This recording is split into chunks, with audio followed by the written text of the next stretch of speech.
Hello दोस्तों, आज हम लोग एक नए प्रकरण के साथ उपस्थित हुए हैं।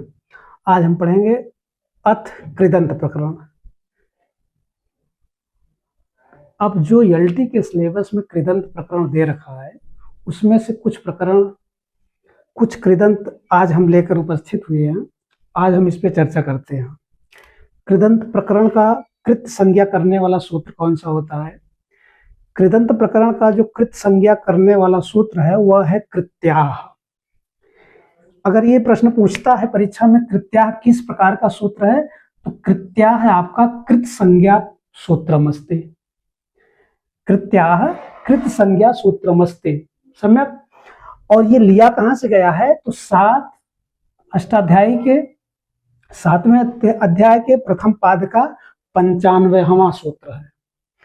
और ये कृत्याह कहता क्या है, अब इस पे हम थोड़ा सा डिस्कशन करते हैं। कृत्याह, एक प्रश्न तो ये बन गया, कृत्याह कैसा सूत्र है? तो कृत्याह संज्ञा सूत्रमस्ति, संज्ञा करने वाला सूत्र। संज्ञा इत्युक्ते नाम, राइट। और ये सूत्र कह रहा है कि अड़ौल त्रिचौ, ये जो सूत्र है अड़ौल त्रिचौ, ये है आपका 3-1-133 अर्थात अष्टाध्याय के तीसरे अध्याय के प्रथम पाद के 133 नंबर सूत्र है। ये कहता है इत्यतः प्राक, प्राक मीन्स पहले, इस सूत्र के पूर्व, इस सूत्र के अर्थात 3-1-133 के सूत्र के पूर्व जितने सूत्र कहे गए हैं वह आपकी कृत संज्ञा स्युः, उनकी कृत संज्ञा होती है। सम्यक, इतना समझ में आया कि कृत्या है आपका कृत संज्ञा करने वाला सूत्र है। और कृत संज्ञा करने वाला सूत्र, इसका अधिकार कहां तक चलेगा, तो कहा कि ड़ौल त्रिचौ, अर्थात जो ये ड़ौल त्रिचौ 3-1-133 है, इसके पूर्व में जितने सूत्र पढ़े गए हैं वह कृत प्रत्यय अर्थात कृत संज्ञा होती है, उनकी कृत संज्ञा होती है। और कृत विधि सूत्रम क्या है, कृत का विधान करने वाला सूत्र कौन सा है, तो कहा कि कर्तरि कृतः। ये कैसा सूत्र है? कृत विधि सूत्रमस्ति। कर्तरि कृतः, कर्तरि अर्थात 3-1-67 यहां से लिया गया है। अष्टाध्याय के तीसरे अध्याय के चौथे पाद का 67 नंबर सूत्र है, जो कह रहा है कर्तरि कृतः। कृतः मतलब कृत प्रत्यय, कृत प्रत्यय कर्तरि कर्ता अर्थ में। कृत प्रत्यय किस अर्थ में होता है? कृत प्रत्यय कर्ता अर्थ में। हाँ, अब ये कह रहा है कर्तरि कृतः, अर्थात ये जो कृत प्रत्यय होते हैं वह कर्ता के अर्थ में होते हैं। तो यहां आप लिख सकते हैं कृत प्रत्यय कर्ता के अर्थ में। सम्यक, इतना आप लोगों को समझ में आ जाना चाहिए कि ये जो कृत प्रत्यय है, ये कृत प्रत्यय कर्ता के अर्थ में होता है। अब आगे देखते हैं, कहा कि कृतः प्रत्यय अर्थात कृत ये जो प्रत्यय हैं कर्तरि कर्ता अर्थ में स्युः मान्य होते हैं।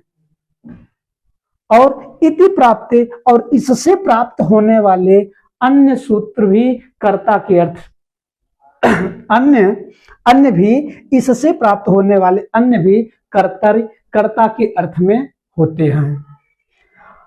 और कृत प्रत्यय कह रहा है कृत आदि प्रत्यय विधि सूत्रम।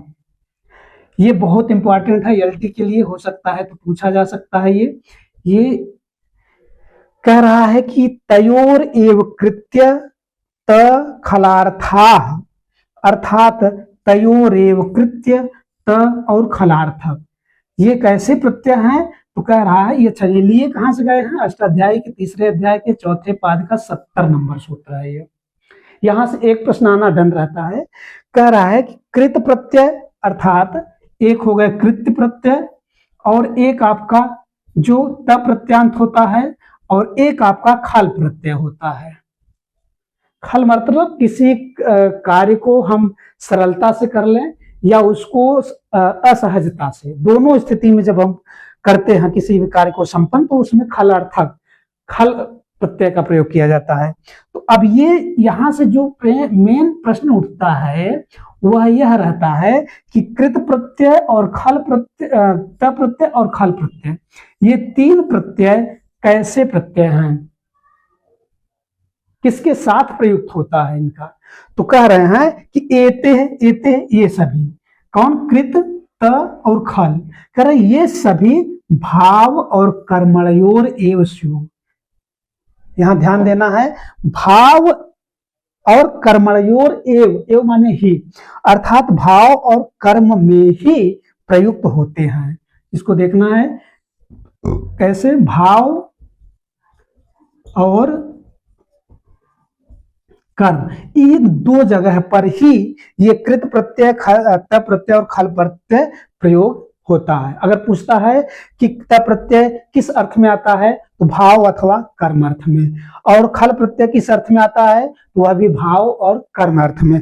हम अब इसका एक उदाहरण देखते हैं, कृत का क्या बनता है और त का क्या बनता है और खल का क्या बनता है।